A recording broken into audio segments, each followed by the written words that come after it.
What businesses need to understand about the ethnic audience is they have their own specific way of shopping, of choosing what products and services to use, and what they feel resonates best for them. So when looking at ethnic marketing space and at the ROI, you need to keep three things in mind.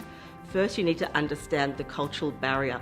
You need to ask yourself the question, why is my product or service not being consumed by the ethnic market as much as the mainstream market? So what's stopping them from using my services?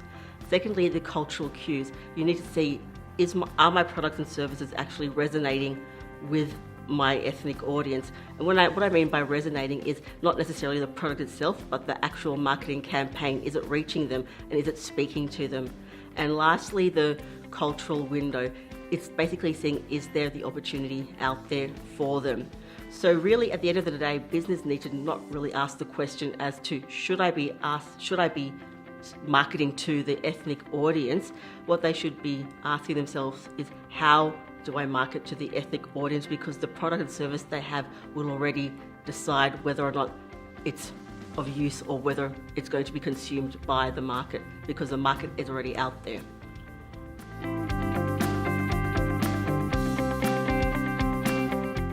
There are 4 steps to multicultural marketing. The first step is to define your opportunity. And what I mean by this is having a look at your product and service and seeing which ethnic community would this product and service most resonate with. Is it the Filipino? Is it the Indian or the South Asian? For example, I'm not sure if people know this, but the Filipino community, for example, have the highest number of mobile phones, the highest number of texters, and online users in the world. So, for example, phone companies may feel that going after the Filipino community is a fantastic idea because they are a group of the community that really do utilize their products and services.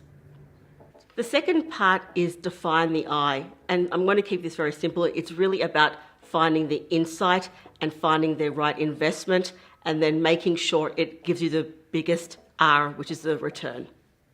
Know your customer's journey is the last thing you need to know, and that is really understanding the ethnic and cultural background of your customer.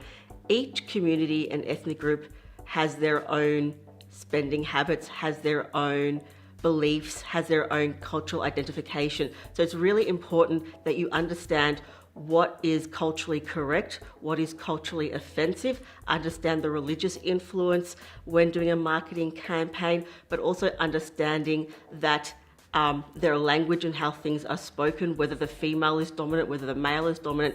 A lot of things do come into place when you put together a marketing campaign for the multicultural market.